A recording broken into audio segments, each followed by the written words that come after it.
Hey guys, how are y'all doing? So today I'm gonna be talking about the latest abomination in the Spider-Man saga of movies. So yeah, I just didn't like this movie. Let's just get into it, guys. Okay, so like, it wasn't accurate to the comics enough. Why is there a brown guy playing Flash Thompson? I don't want that in my Spider-Man movie. Okay, and I don't know, man. Like, I don't like it. And why is there an Asian guy playing Harry Osborn? It's not accurate to the comics. Like, oh my god, like, it's just not accurate to the comics because it's just like, it's not. And since the movie's not accurate to the comics, that means it sucks, it can't be like, a movie on its own, it can't be good on its own. It has to be accurate to the comics to be good, dog. What I actually thought about the movie was, I loved it. It's definitely the best Spider-Man movie since Spider-Man 2. First of all, the villain in this movie, the villain was actually good. There's something that happens in the movie that, like, I'm not gonna get into it yet. That's gonna be in the spoiler section of this video, so it's gonna be like the end of this video. I'm gonna be talking about the spoilers. But the villain was really good, and they did something with him that was very interesting and hasn't really been done before. Number 2, Tom Holland as Spider-Man was great. If you liked him in Civil War, you're gonna like him even more in Spider-Man Homecoming. Third of all, Ned Leedy was pretty good in the movie. If you guys don't know who Ned Leedy is, it's the fat guy that's friends with Peter in the movie. He's really good in the movie. I really liked his performance. Some people say he got annoying, like when he was asking questions like, "Oh, can you summon an army of spiders?" But like, I thought that was funny because, like, I related to that because every time I told my friends a secret, they've always asked me about it, like, oh my god, did this happen or something like that? Or, I don't know, just stuff like that, like. Also really like the action scenes in this movie. The action was pretty good, and there wasn't no, like, shaky cam or anything when some character was just, like, walking. I really liked Zendaya as Michelle. They did something very interesting with her character, which I'm not gonna get into it yet.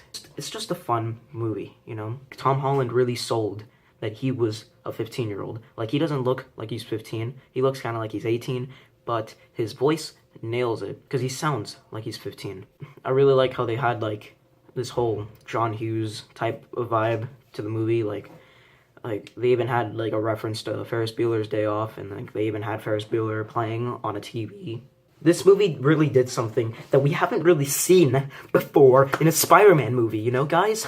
So, like, I really like that they did that, They didn't have to reiterate, like, the same shit, like The Amazing Spider-Man 1, or put, like, 5 different villains in the same movie that all of them have, like, 5 minutes of screen time, and then at the very end, they all explode at each other and die. And then, like, he's trying to set up, like, Sinister Six or something, or, like, as a whole cinematic universe for, like, one character. No, it's not doing that. They simplified the story, and even though it works out for the better, it still feels kind of like a generic Marvel movie, like a basic Marvel movie. So now we're gonna get into the negatives.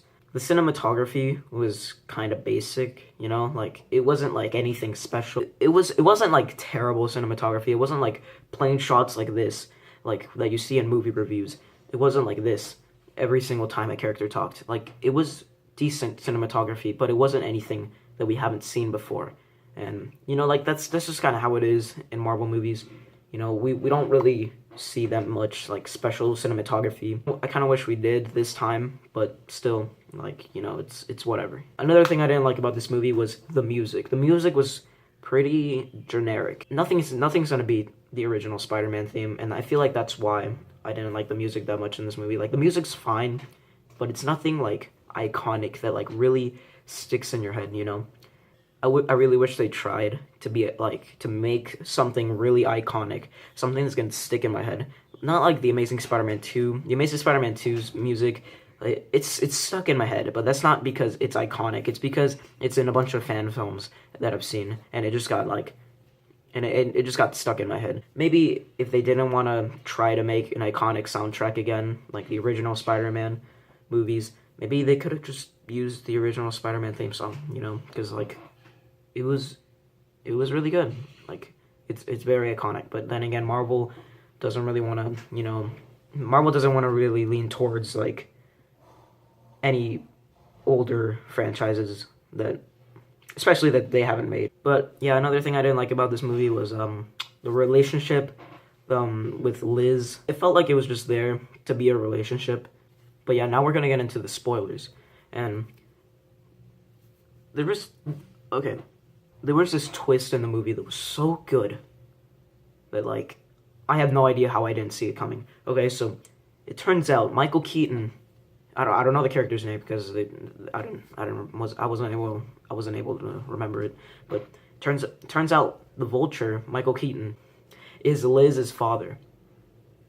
So when Peter knocks on Liz's door, Michael Keaton opens it, which just, like, blew my mind, because it's just something I didn't see coming. So one of the writers had to say this, like, in the boardroom or something, but, like, how about we make Liz black, because then it'll be less expected for Michael Keaton to be her father, which, like, it makes sense, because, you know, it doesn't look like, it looks like she's mixed, but, like, still, you know, I wouldn't expect Michael Keaton to be, I wouldn't expect the villain to be her father, which is genius, you know. It's really, like, it's great that the writers did this. Like, it's so good. Another twist that happened in this movie, which wasn't like a huge twist like the Vulture thing, but it was a little small twist.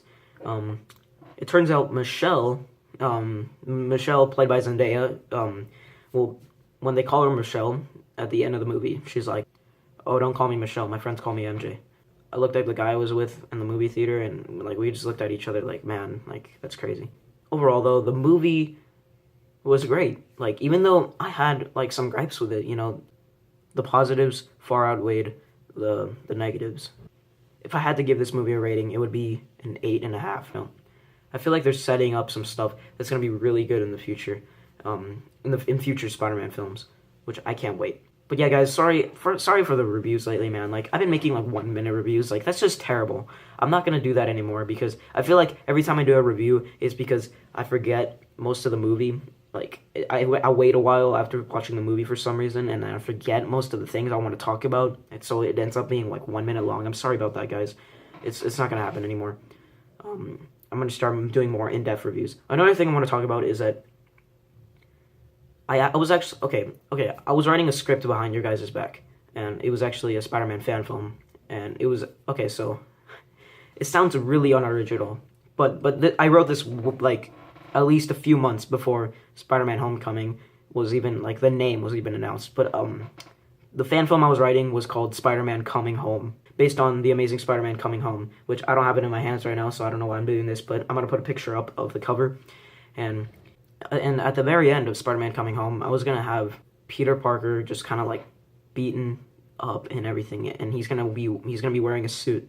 And I'm not gonna do this ending anymore. That's why I'm telling you guys, because, like, the ending is really similar to Spider-Man Homecoming, and I'm also not gonna name the fan film Spider-Man Coming Home anymore, because then it's, like, too similar to Homecoming. But at the end of my movie, he was gonna be found by Aunt May, like. He was gonna pass out on his bed in his Spider-Man suit that's all torn up, and then Aunt May was gonna come home from, like, grocery shopping and find him, like, in his suit. I like that the movie did that, because it's a reference to Spider-Man Coming Home, like the comic book, not my movie. Why would they reference my movie? But, like, it's a reference to Coming Home, The Amazing Spider-Man, like the comic book, which I based my story off of, and that's why it has the same ending. But yeah, like, I don't know, man. It's like a coincidence. It's a big coincidence. But yeah, guys, that is it for the video. Don't forget to like, favorite, and subscribe for more content, and I will see you guys later.